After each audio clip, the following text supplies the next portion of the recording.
How do you teach your family to respect you? I was in my home studio when my parents called me. There's not enough seats for everyone at the wedding. Cuts had to be made, and you were one of them. You understand, right? I took a deep breath. But I already wrote a speech, and my flight was $700. It's non-refundable. Martin, my dad's voice cut through like a knife. This is a formal event. People eat with multiple forks. Your sister's CEO friends will be there, and we know crowds make you nervous.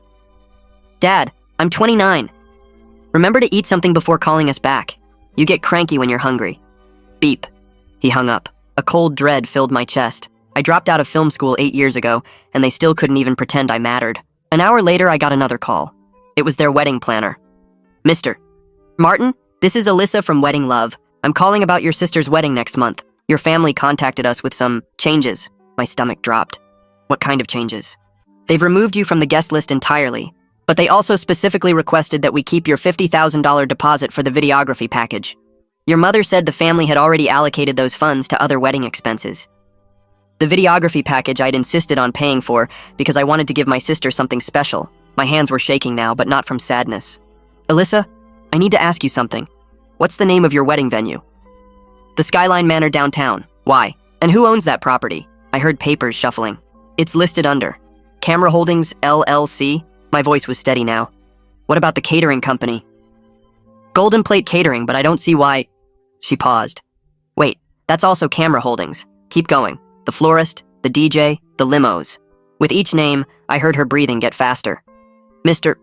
Martin, are you telling me I own every single vendor for this wedding? Every single one. The words felt strange coming out. 8 years of letting them think I was struggling while I quietly built $1 million empire shooting commercials. 8 years of when you get a real job, and we remember what happened at your prom, as if I was still the awkward teenager who stepped on Sarah's friend's dress. Cancel everything, I said quietly. Every contract, every reservation. Send my parents an itemized bill showing exactly what their actual budget needs to cover. They can keep my videography deposit since they already spent it. But sir, the wedding is in 3 weeks. There are 180 guests. Then they better start making calls. After I hung up, I sat in my studio surrounded by equipment they thought was just an expensive hobby. My phone buzzed with a text from Mom. Martin, we've made our decision. The invitation had a dress code anyway. We know how you struggle with those. When you get a real job, you'll understand these decisions. Don't contact your sister.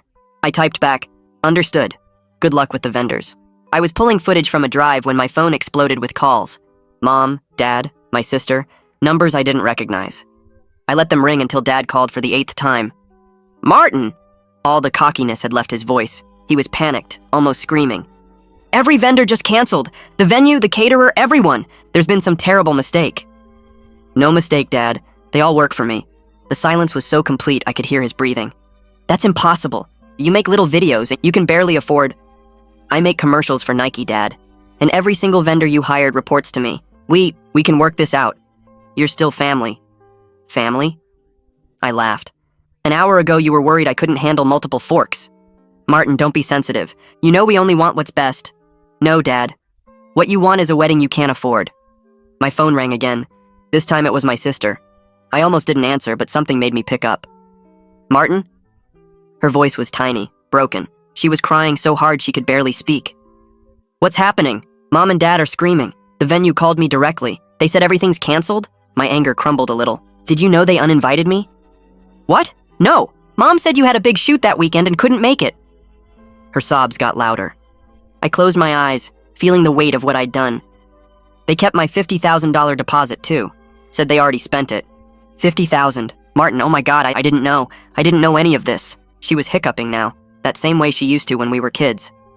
Can you put it back? The vendors? My voice cracked. I'm sorry.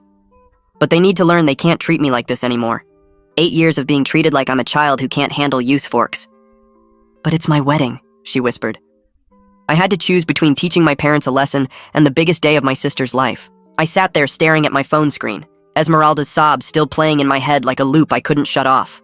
My finger hovered over Bianca's contact, and I knew whatever I did next would change everything with my family forever. The anger was still burning in my chest, hot and sharp, but mixed with it now was the sound of my little sister crying over a mess she didn't create. I pressed the call button before I could change my mind. Bianca answered on the first ring, probably expecting more chaos. I told her to hold off on sending the cancellation notices for 24 hours to freeze everything while I figured out what I wanted to do. She sounded relieved, said she'd pause all the vendor communications, but warned me that some of them were already asking questions about what was happening. I promised her I'd give a final answer by tomorrow morning, and hung up feeling like someone had dropped a boulder on my chest. The next hour I spent pacing around my studio, walking back and forth between the equipment racks and editing stations. My phone kept buzzing on the desk with incoming calls. I glanced at it each time and saw my dad's name over and over. 7 more attempts in 40 minutes. I let every single one go to voicemail because I needed space to think without his panic or manipulation messing with my head. The studio felt different now, looking at all the cameras and lights and gear my parents dismissed as expensive toys. This equipment had paid for itself 100 times over, had built a business they didn't even know existed, and here I was using it as leverage in a family war I never wanted to fight. Around midnight, I finally made myself listen to my dad's voicemails. I sat at my desk with the phone on speaker and played them in order. The first one was angry, his voice tight and accusing, saying I was being ridiculous and childish. The second one was confused, asking how this could have happened, demanding an explanation. By the fourth voicemail, his tone had shifted to desperate, almost frantic, talking about how much money they'd already spent and how impossible it would be to find new vendors this close to the wedding. The last one, the 7th attempt, had him saying we could talk about this like adults, that we were family and family works things out. The irony hit me hard, coming from someone who'd treated me like a child that same morning, who'd hung up on me when I tried to explain about my flight. What got me most was that not once in any of those messages did he actually apologize or say they'd done something wrong. It was all about the problem I'd created, the mess I was making, never about what they'd done to cause this. I deleted all the voicemails and called Xavier even though it was late. He answered on the second ring, which didn't surprise me since he was used to my weird hours when we were finishing projects. I explained the whole situation to him. Every detail from the uninvitation to the deposit to the fact that I'd just threatened to destroy my own sister's wedding. He listened without interrupting, and when I finished, there was a long pause before he said, we needed to think about the business implications beyond just the family stuff. Xavier pointed out that if word got out that Camera Holdings pulled contracts for personal reasons, it could seriously damage our reputation with other clients. He wasn't wrong, and I knew it. We'd spent years building the business on being reliable and professional, and this looked like neither of those things. We agreed to meet first thing in the morning at the office to discuss options that would protect both my boundaries and the company's reputation. I finally fell asleep around 3 in the morning and woke up at 7 to my phone buzzing like crazy on the nightstand. 17 new text messages, most of them from my mom. I scrolled through them while still in bed, watching her strategy shift from message to message. The early ones were angry, calling me selfish and dramatic. The middle ones tried guilt, talking about how I was destroying my sister's happiness and ruining what should be the best day of her life. The last few went deeper, saying this wasn't who they raised me to be, that family doesn't treat each other this way, that I was being cruel over hurt feelings. The irony of that last part almost made me laugh out loud. They didn't raise me to be successful either, but here I was running a $1 million company they knew nothing about. At the office that morning, Xavier and I met with Brendan in the conference room. Our business attorney spread all the vendor contracts across the table and went through them one by one. He confirmed that legally I had every right to cancel everything since Camera Holdings owned the contracts, but he also pointed out something I hadn't considered. Some of the contracts had penalty clauses that would cost my company actual money if we backed out. We were looking at potentially $15,000 in fees and lost deposits that Camera Holdings would have to eat, completely separate from the $50,000 my parents had already spent. Brendan also warned me about the optics of letting a family fight bleed into business operations. He said if I decided to put the vendors back, we needed clear paperwork separating this situation from normal business practices. We spent an hour discussing how to create a formal policy about conflicts of interest and contracts with family members to prevent this kind of disaster in the future. My phone rang again while we were still in the meeting, and this time the screen showed Constantine's name. I actually liked Esmeralda's fiancé, had always found him easy to talk to, and he'd never bought into my parents' story about my career being a joke. I stepped out of the conference room to take the call. He asked if we could meet for coffee that afternoon, just the two of us, to talk through what was happening. His voice was calm and steady, not angry or accusing, just reasonable. I told him yes, and we set a time for 3 o'clock at the coffee shop near my studio. Constantine showed up exactly on time, looking tired but calm. We found a quiet corner table, and I explained everything about the mediation idea that Brendan had suggested. He listened without interrupting, and said he thought it was smart, that Esmeralda needed this kind of structured conversation too. He promised to talk to her that evening and get back to me. I drove back to my studio and opened my laptop to draft the email proposing mediation. My fingers hovered over the keyboard for a solid minute before I started typing. I kept it simple and direct, explaining that Brendan had recommended a professional mediator named Shirley to help us have a productive conversation about what happened and how to move forward. I wrote that I wanted to find a path that worked for everyone, but that we needed clear communication and mutual respect to get there. I copied Esmeralda, my parents, Xavier, and Brendan so everyone had the same information. My finger shook slightly when I hit send. Constantine's response came through within 5 minutes. He wrote that both he and Esmeralda were willing to participate and appreciated me taking this step. Esmeralda sent a separate message 10 minutes later, saying she was relieved and hopeful that this could help. Then I waited. My parents' response took 6 hours, arriving just after 9 that night. My mom had written it, and I could feel her reluctance in every word. She said this seemed excessive for a family disagreement, but that they would attend if it meant resolving this situation. The fact that she still called it a disagreement, rather than acknowledging what they actually did, told me exactly how much work this would take. I forwarded all the responses to Brendan and asked him to reach out to Shirley to set up the sessions. He got back to me the next morning saying Shirley wanted to meet with me individually first, before the family session. We scheduled it for 2 days out at her office downtown. The morning of my individual session with Shirley, I got stuck in traffic and arrived 10 minutes late. Her office was in a modern building with glass walls and minimalist furniture that somehow felt both professional and comfortable. Shirley herself was probably in her 50s, with short gray hair and sharp eyes that seemed to see right through whatever front you were putting up. She shook my hand firmly and gestured to a chair across from her desk. She started by explaining her process and asking me what I hoped to get out of mediation. I gave her the surface answer about wanting my parents to see me as an adult and respect my career choices. She nodded and made a note, then looked up at me with those sharp eyes and asked if I actually wanted a relationship with my parents, or if I was just looking for vindication. The question hit me harder than I expected. I sat there for a moment, really thinking about it, and told her honestly that I didn't know. I explained that I wanted them to see me as capable and successful, to acknowledge that they hurt me, but I wasn't sure if they were capable of that kind of change. I told her about 8 years of dismissive comments and being treated like I couldn't handle basic adult situations. She asked specific questions about my business, about the prom incident they kept bringing up, about my relationship with Esmeralda. By the end of the hour, I felt like she understood the full scope of the problem. She said she'd meet with my parents next, then Esmeralda and Constantine together, before we all came together for the first group session. The first mediation session was scheduled for 4 days after I'd canceled the vendors, which left only 12 days until the wedding date. I arrived at Shirley's office 15 minutes early and sat in my car trying to calm my nerves. Esmeralda and Constantine pulled in a few minutes later, and we walked in together. My parents were already there, sitting in the waiting area with their arms crossed and identical expressions of discomfort. Shirley led us into a larger conference room with a round table that forced us all to face each other. My parents sat on one side. I sat directly across from them, and Esmeralda and Constantine took seats slightly to the side.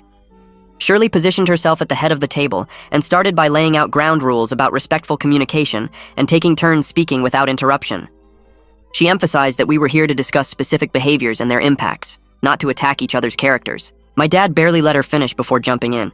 He said this whole situation had been blown out of proportion and that they'd made a practical decision about seating that I took too personally. Shirley held up her hand and stopped him mid-sentence. She asked him to focus on facts rather than interpretations of my reaction. When she pressed him to explain the actual facts of what they decided and why, he shifted in his seat and looked at my mom. Then he admitted they uninvited me because they were worried I'd be uncomfortable around Esmeralda's professional connections and that it would reflect poorly on the family. The words hung in the air between us.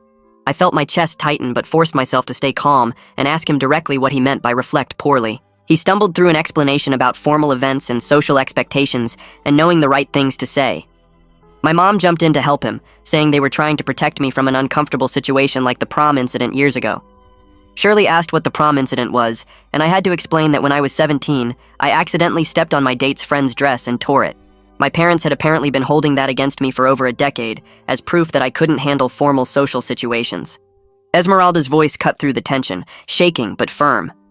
She said she had no idea they were still hung up on prom, and that using a teenage accident to justify uninviting me from her wedding was absurd. Constantine backed her up immediately, pointing out that his family had never expressed any concerns about me attending, and that my parents seemed to be projecting their own worries onto the situation. Shirley redirected the conversation to the $50,000 deposit, and I watched my mom's face go pale. She tried to explain that they thought of it as family money contributing to a family event, and that they'd already committed those funds to the venue upgrade and catering additions. I kept my voice steady as I pointed out that it was my money from my business, given as a specific gift for videography, and they had no right to redirect it without asking me first. My dad got defensive and said that if I was really successful, I wouldn't miss $50,000. Shirley asked him how he'd feel if someone took $50,000 from him without permission, regardless of his financial situation. He didn't have a good answer for that. The silence stretched out uncomfortably but felt necessary. We spent the next hour going through each specific point of hurt and misunderstanding. Shirley kept us focused on concrete behaviors rather than character attacks. My parents slowly started to acknowledge some of what they did wrong, though they kept trying to justify everything with their intentions. Shirley pointed out that impact matters more than intent, and that their actions hurt me regardless of what they meant to accomplish. By the time we reached the end of the session, we hadn't resolved anything concrete, but Shirley had gotten my parents to agree to a second session and to seriously consider my conditions. She gave them homework to write down specifically what they did that was hurtful and what they could have done differently. She gave me homework too, asking me to write down what a realistic path forward looked like and what I was willing to compromise on. We all filed out of her office without speaking to each other, and I sat in my car for 10 minutes before starting the engine. I drove home on autopilot, my hands gripping the wheel tighter than necessary. Back at my studio, I pulled out the homework assignment Shirley had given me and stared at the blank page for a solid 20 minutes. The question was simple, but I kept circling around it. What did I actually want from all this? I started writing, and the words came faster than I expected. I wanted them to see me as someone who mattered, not as the awkward kid from prom who couldn't handle fancy dinners. The wedding itself felt almost beside the point now. It was about whether my parents could look at me and see an actual adult with a real career and a legitimate life. I wrote down my conditions in bullet points. A genuine apology that acknowledged what they did wrong. A repayment plan for the $50,000 with actual numbers and dates. A commitment to treating me with basic respect going forward, which meant no more comments about my career or my ability to function at formal events. I looked at the list and felt something settle in my chest. These weren't unreasonable demands. They were just boundaries that any adult deserved. The next day, I revised the list 3 times, making sure every point was clear and specific. I didn't want vague promises about doing better. I wanted concrete actions they could actually follow through on. By the time the second mediation session rolled around, I'd printed out my homework and highlighted the key sections. Shirley's office felt different this time. My parents arrived exactly on time, both carrying folders that looked suspiciously prepared. We took the same seats as before, the same tension crackling in the air, but something had shifted slightly. Shirley started by asking my parents to share what they'd written. My mom went first, pulling out several handwritten pages that surprised me. She'd actually put real thought into this. She listed out the uninvitation without trying to soften it or make excuses. She wrote about taking the deposit without asking permission and how that was wrong regardless of their intentions. She included the dismissive comments about my career, the comparisons to Esmeralda's CEO friends, the constant reminders about prom like I was still 17. Her voice shook a little as she read, and I could see her hands trembling on the pages. My dad's list came next, and it was noticeably shorter. He'd typed it on his phone and the formatting was messy. But he did acknowledge that they should have talked to me before making decisions about the wedding. He admitted they'd made assumptions about my business without bothering to ask questions. His delivery was more defensive than my mom's, lots of phrases like, in hindsight, and perhaps we could have. But at least he was saying something. Shirley let the silence sit for a moment after they finished reading. Then she asked them directly what they could have done differently in each situation. My mom answered first, her voice steadier now. She said they should have been honest about their concerns instead of making up excuses about big shoots and seating arrangements. She admitted they were worried about being judged by Esmeralda's professional circle and that they'd projected that anxiety onto me instead of dealing with it themselves. She talked about how they'd built up this image of the perfect family in their heads, and I didn't fit that image because I dropped out of film school. My dad added, after a long pause, that they should have asked about my business instead of assuming I was struggling. He said reluctantly that they'd been stuck seeing me as the awkward teenager from prom instead of the adult I'd become. He mentioned that they'd never really updated their mental picture of who I was. Shirley nodded and made notes, then asked them why they thought changing that mental picture had been so difficult. My mom's answer surprised me. She said they'd been embarrassed about me for so long that it became a habit, and habits are hard to break even when you know they're wrong. I read my homework next, my voice coming out calmer than I felt. I explained that I needed them to see my career as legitimate and stop making comments that undermined my success. I went through some of the major clients I'd worked with over the past few years. Nike campaigns that aired during primetime sports events, Apple product launches that millions of people saw, major ad agencies that paid 6 figures for my work. I watched their faces as I listed these names, and I could see the surprise register. They genuinely hadn't known. I also explained what the $50,000 had meant to me. It wasn't just money, though that was part of it. It was my way of showing Esmeralda that I cared about her day and wanted to give her something special. Having it taken without even a conversation felt like being erased from the family. Like my contribution didn't matter because I didn't matter. My voice cracked a little on that last part, but I kept going. I told them I'd spent 8 years building something real while they treated me like I was playing with expensive toys. I'd let them think I was struggling because I didn't want to deal with their judgment, but that was my mistake. I should have demanded respect instead of hiding my success. Esmeralda started crying before I finished reading. Not the quiet tears from last time, but actual sobs that shook her shoulders. Constantine handed her tissues and she tried to pull herself together, but the words came out broken anyway. She apologized for not standing up for me sooner. She said she'd been so focused on keeping the peace and managing our parents' expectations that she didn't realize how badly they were treating me. She admitted she'd heard the comments about my career over the years, but she'd dismissed them as typical parent stuff, not understanding how much they added up. Constantine put his arm around her and spoke directly to my parents. He said they wanted to make this right, and they were willing to scale back the wedding significantly if it meant I was included and respected. He mentioned that his own parents had been uncomfortable with the size and expense from the beginning. They'd rather have something smaller and more personal anyway. Esmeralda nodded against his shoulder and added that she'd never wanted a huge wedding in the first place. That had been our parents' vision, not hers. My parents looked like they'd been slapped. My mom's face went pale and my dad shifted in his seat uncomfortably. Shirley let the moment breathe before speaking. She pointed out gently that their concern about appearances seemed to be at the root of a lot of this conflict. The big wedding was about impressing people. Uninviting me was about not being embarrassed. Taking the deposit was about maintaining the image they wanted to project. She asked them directly whether their relationship with me was more important than impressing Esmeralda's CEO friends. My mom said yes immediately, her voice firm. My dad took longer to answer. He looked at me, then at Esmeralda, then back at Shirley. Finally, he said yes too, though his jaw was tight when he said it. Shirley made a note and asked what that meant in practical terms. What were they willing to change about the wedding to prioritize family relationships over appearances? The silence stretched out uncomfortably, and I could see my parents exchanging glances, having some kind of wordless conversation. We spent the rest of the session hammering out concrete solutions. Brendan joined us by phone, his voice coming through Shirley's speaker with that professional calm he always had. He walked through the repayment plan options, explaining different structures and timelines. We settled on $50,000 paid back over 2 years with a formal promissory note, 24 monthly payments of about $2,100 each. Brendan explained that this separated the gift aspect from the control aspect. They couldn't claim it was family money if they were legally required to pay it back. The promissory note would be a real contract with real consequences if they defaulted. My mom looked pained as Brendan went through the terms, but she agreed. My dad asked a few questions about interest rates and payment schedules, trying to negotiate better terms, but Brendan shut that down quickly. This wasn't a business deal where they could haggle. This was making right what they'd taken without permission. My dad signed off on it after Brendan explained the legal implications of defaulting on a promissory note between family members. For the wedding itself, we agreed that I'd be included as a full guest with no restrictions or special conditions. I wouldn't give a formal speech because honestly I didn't want that pressure, and neither did they. But I'd be treated like any other family member. Esmeralda spoke up and said she wanted me at the head table, right next to her and Constantine. My parents agreed without much pushback, which felt like real progress. My mom even suggested that I could sit between her and Esmeralda, so we could all be together. I appreciated the gesture even though I knew it was partly about maintaining that family image she cared so much about. But at least this time the image included me instead of erasing me. The bigger issue turned out to be the vendor situation. Xavier joined the meeting through Shirley's laptop, his face filling the screen with that focused expression he got when dealing with operational problems. He explained the challenges of reinstating everything with only 8 days until the wedding. Some vendors had already booked other events in those time slots after I'd canceled. The florist had taken a corporate event. The DJ had a Sweet 16 party. The backup photographer had a different wedding.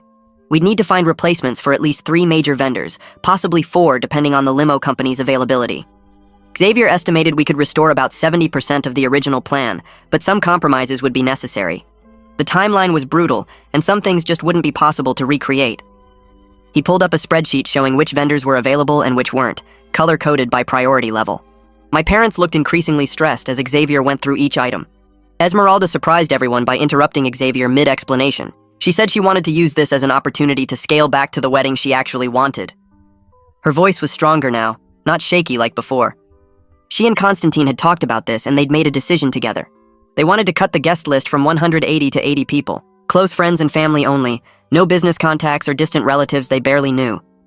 They wanted to move from the massive Skyline Manor ballroom to the smaller garden venue on the same property. This would make the vendor situation much easier, because the garden venue had different availability and needed fewer services. It would also reduce costs significantly, which meant less financial stress on everyone. Constantine backed her up immediately, adding that his parents would be relieved by the change. They'd been worried about the expense and the formality from the beginning. A smaller, more intimate wedding felt right to both of them. Shirley turned to my parents and asked them directly if they could support Esmeralda's decision, even though it wasn't what they had planned. The silence stretched out for what felt like forever. My mom's hands were folded tight in her lap, and she kept looking at my dad like she was waiting for him to speak first. Finally, she said yes, her voice quiet but clear. My dad took way longer to answer, and when he did, his face looked like he'd just eaten something rotten, but he nodded and agreed. Esmeralda let out a breath I didn't know she'd been holding, and Constantine squeezed her hand. Shirley made notes on her pad and said she'd work with Xavier to coordinate the changes. Then she ended the session by reminding everyone that this was progress, and we should acknowledge that. Over the next 3 days, my phone basically lived in my hand, because Xavier was calling or texting every few hours with updates. He had his whole team working on reorganizing everything, and it was chaos, but the good kind. The kind where you can actually see things coming together. The garden venue at Skyline Manor was available, which was perfect, because it was way more manageable than that massive ballroom. Xavier got the florist back first, because they'd only taken a small corporate job that they could move around. The DJ agreed to honor the original contract after Xavier explained the situation and threw in a discount on future bookings. The photographer was trickier because she'd already committed to another wedding that same day, but Xavier found her backup, who turned out to have even better reviews. The caterer was the only total loss because they'd booked a huge anniversary party, but Xavier found this amazing replacement that Esmeralda actually liked better. When he showed her their menu, she got excited about the creative options they offered, stuff like fusion appetizers and custom cocktails that the original caterer never suggested. I met with Bianca 3 times that week to rebuild the videography package from scratch. She had all the original plans, but I told her I wanted to handle this shoot personally instead of sending one of my usual crews. She looked surprised and asked if I was sure because it was family, and that could get complicated. I said that's exactly why I needed to do it myself, because this wedding had stopped being just another event and become something way more important. Esmeralda came to one of those meetings and we spent the whole afternoon going through shot lists. She told me what moments mattered most to her, like the first look with Constantine and her mom helping with the veil and the toasts at dinner. She kept saying she couldn't believe I was doing this for her, and I kept telling her it was what I'd wanted to do from the start before everything got messed up. My parents sent out the revised guest list with a message about scaling back to a more intimate celebration. I saw the email because they copied me on it, and the wording was careful, like they were trying not to admit they'd screwed up the first time. My mom called me the next day, and I could hear the stress in her voice when she talked about what people were going to think. But then she said something that surprised me. She said Esmeralda had made the right choice, and she wasn't going to fight her on it. I overheard her on the phone with one of her friends later that week explaining the change, and she actually sounded proud of Esmeralda for knowing what she wanted. It was weird hearing my mom talk that way because usually she needed to control everything, but maybe Shirley's mediation was actually working. 4 days before the wedding, my dad called me, and for once it wasn't about logistics or vendor problems. He asked how my business was going, and when I started to give him a quick answer, he said no, he wanted to really understand what I did. So I explained how camera holdings worked, how I'd built up the vendor network, what kind of commercial projects I took on. He listened without interrupting, which might have been a first in our relationship. Then he admitted he'd never understood my work, and had made assumptions based on not knowing anything about the industry. He said he thought commercial filming was just making YouTube videos or shooting weddings for cheap. I told him about the Nike campaign and the Apple project, and he kept saying he had no idea, like he couldn't believe his son had actually built something successful. It wasn't a full apology, but it was the first real conversation we'd had about my career in 8 years. 2 days before the wedding, I woke up to a long email from my mom. I read it on my phone before I even got out of bed, and then I read it 2 more times because I couldn't believe what I was seeing. She wrote about how she and my dad had gotten caught up in trying to present a perfect family image and had lost sight of what actually mattered. She said they'd treated me like a problem to be managed instead of a son to be celebrated. She acknowledged that they'd been wrong about my career, and wrong to uninvite me and wrong to take my money without asking. She said she wanted to do better going forward, and she hoped I'd give them the chance to prove it. Something in my chest loosened when I read that, like a knot I'd been carrying for years finally started to come undone. The day before the wedding, we had the rehearsal at the garden venue, and it was beautiful. The space was intimate and personal in a way the giant ballroom never would have been. Flowers were already being set up, and the natural light coming through the trees made everything look soft and warm. My parents showed up looking nervous, but they were trying. I could see that. They didn't make any comments about the smaller scale or try to suggest changes. My dad actually helped Constantine figure out where everyone would stand during the ceremony. Then he made a joke about me knowing how to use all the forks at dinner, and for once it didn't feel mean. It felt more like he was trying to acknowledge how stupid his concerns had been. That evening, the immediate family went to dinner at this Italian place near the venue. Esmeralda looked more relaxed than I'd seen her in months, like a weight had been lifted off her shoulders. Constantine kept thanking everyone for being flexible with the changes, and my parents kept saying it was Esmeralda's day, and they just wanted her to be happy. They were quieter than usual, not dominating the conversation like they normally did. My dad asked me about a project I was working on, and actually listened to my answer. My mom asked about my equipment and seemed genuinely interested when I explained the difference between the cameras I used. Nadia pulled me aside when I went to the bathroom and said Esmeralda had been so much happier since the wedding plans changed, that she'd been stressed and miserable before, but now she was actually excited about getting married. On the morning of the wedding, I got to the garden venue at 6 to set up my camera equipment. The sun was just starting to come up and the light was perfect, that soft golden color that makes everything look magical.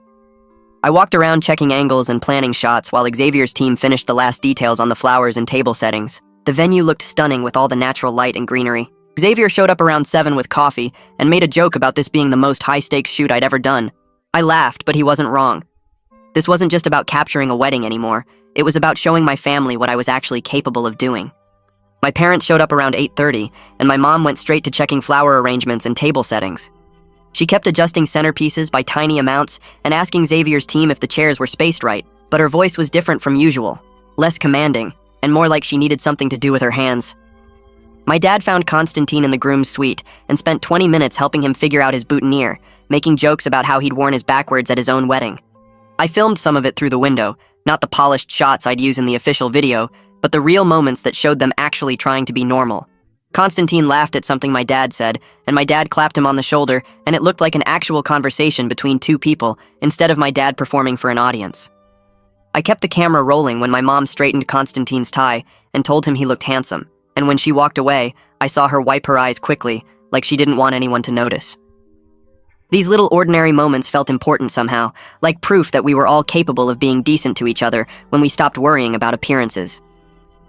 Esmeralda came out of the bridal suite around 9:15, and my mom lost it immediately. Tears were streaming down her face before Esmeralda even made it fully through the doorway, and she kept saying how beautiful her daughter looked while trying not to smudge her makeup. I got my camera up and captured my mom helping with the veil, her hands shaking slightly as she adjusted the fabric and tucked a strand of Esmeralda's hair back into place. There was something soft in that moment, something that made me think maybe underneath all the status anxiety and control issues, my mom actually did care about us in her own messed up way. Esmeralda caught my eye while my mom fussed with the veil and smiled at me. This genuine, happy smile that reminded me of when we were kids. My dad appeared in the doorway and just stood there staring at Esmeralda for a long moment before he said, "She looked perfect." He saw me filming, and instead of making some comment about me working at my own sister's wedding, he just gave me this small nod. It wasn't approval exactly, more like acknowledgement that I was doing something real, and he could see it now. The ceremony started at 10, and it was perfect in how simple and personal it felt. 80 people filled the garden space without making it crowded, and everyone could actually see and hear everything that happened. I moved through the rows with my camera, capturing the way the morning light came through the trees and lit up Esmeralda's dress, the tears on Constantine's face when she walked down the aisle, the way both sets of parents were crying openly. This is what I do for work, filming people's important moments and making them look beautiful. But today felt different because these were my people and my family and my sister getting married. I got shots of Nadia fixing Esmeralda's train and wiping away her own tears, of Constantine's parents holding hands during the vows, of my dad reaching over to squeeze my mom's hand when Esmeralda said I do. Every frame mattered more than any Nike commercial I'd ever shot, because this was the day my family started actually seeing me as someone who mattered. The reception moved into the garden pavilion, and people ate and danced and celebrated while I kept filming. My dad stood up to give a toast around noon, and I almost put the camera down because I wasn't sure I wanted to record whatever he was about to say. But then he started talking about both his children and their accomplishments, using our actual names and describing our actual careers, and for the first time ever, he mentioned Camera Holdings by name. He said he was proud of Esmeralda for building her career in finance, and proud of me for building a successful production company, and that both his kids had chosen partners who supported their ambitions instead of trying to change them. It wasn't a full apology for everything that had happened, and he didn't acknowledge the wedding disaster or the years of dismissing my career, but it was progress.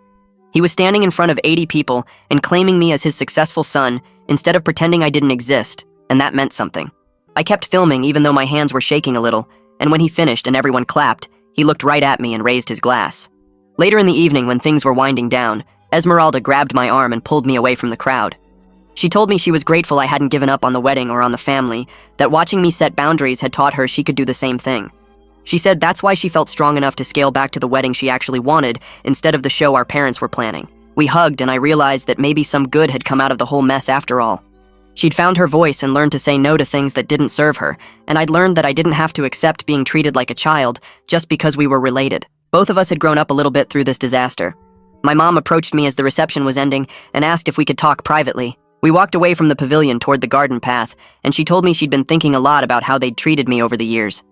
She said she and my dad had been holding on to this outdated image of who I was, still seeing me as the awkward teenager from prom instead of the adult I'd become. She admitted it wasn't fair to me or to our relationship, and she wanted to start fresh with regular dinners where they actually listened instead of lectured. Her voice was quiet, and she kept looking at the ground instead of at me, like she was embarrassed to be saying all this out loud. I told her honestly that I was willing to try, but it would take time to rebuild trust. The uninvitation and the deposit situation weren't just isolated incidents.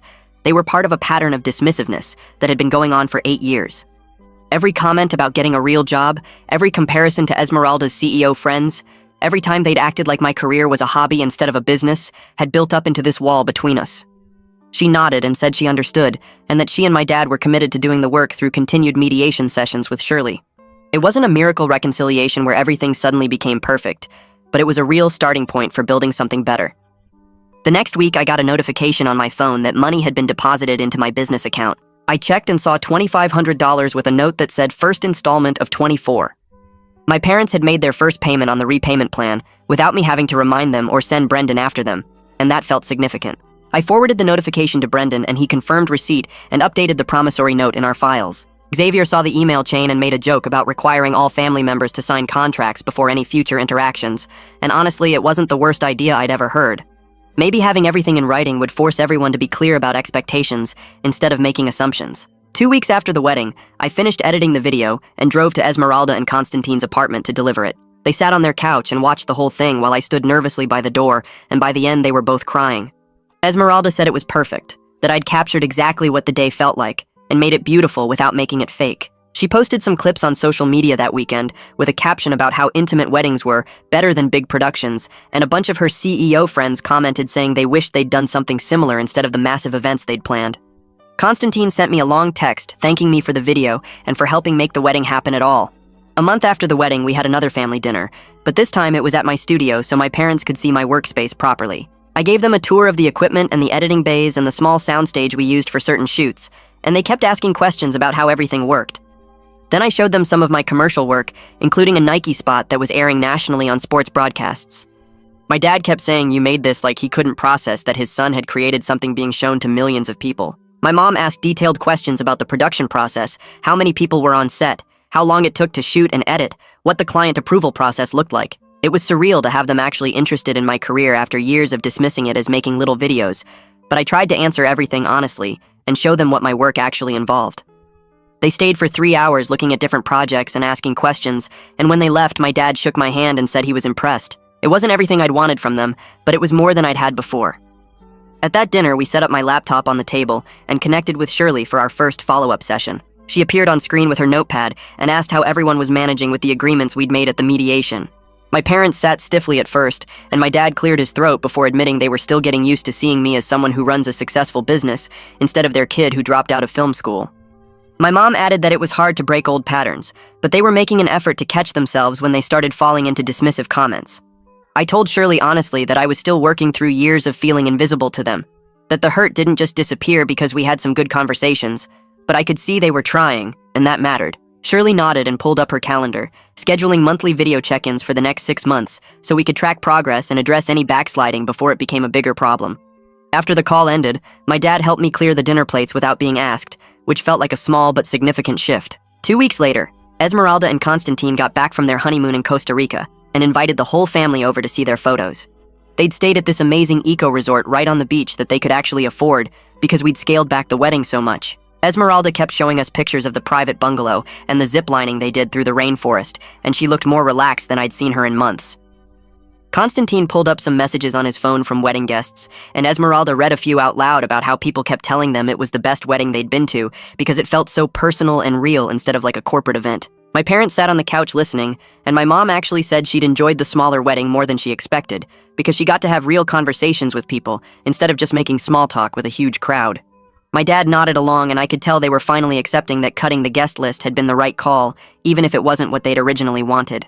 3 months after the wedding, I landed a huge contract with a luxury car brand to shoot their entire spring campaign. The budget was bigger than anything I'd done before, and I invited my parents to come watch one of the shoot days. They showed up at the downtown location where we'd closed off 2 blocks to film, and I could see their faces change as they watched me direct a crew of 15 people setting up lights and cameras and coordinating with the client's creative team. My dad stood off to the side, taking it all in, and when the brand's marketing director came over to discuss shot angles, my dad introduced himself and said he was my father. The director's face lit up, and she started talking about how impressed they were with my previous work and how competitive the bidding process had been for this campaign. My dad's expression shifted between pride and what looked like embarrassment, and I knew he was processing how wrong he'd been about my career all these years. After we wrapped for the day, my parents stayed and asked questions about the production schedule and the editing process, and my dad kept saying how professional everything was, like he couldn't quite believe this was really my work. At our latest family dinner a few weeks later, my parents brought a wrapped package and set it on the table in front of me. I opened it and found a framed photo from Esmeralda's wedding, one I'd taken during the reception showing all of us together, everyone smiling and relaxed. My mom's voice was quiet when she said they wanted to remember this as the turning point for our family, when we started being honest with each other instead of pretending everything was fine. She admitted there were still awkward moments when old patterns surfaced, times when my dad almost made a dismissive comment about my work, or when she caught herself trying to manage everyone's image. But we were building something more real than what we'd had before, something based on actual respect instead of assumptions and old hurts. The framed photo sat on my desk in the studio after that, a reminder that the respect I'd fought for was slowly becoming real, and for now, that was enough. That's where we'll end today's story. I'm really happy you stayed till the end, because it makes sharing these moments feel meaningful. I hope it added something good to your day. Subscribe if you'd like to keep hanging out here.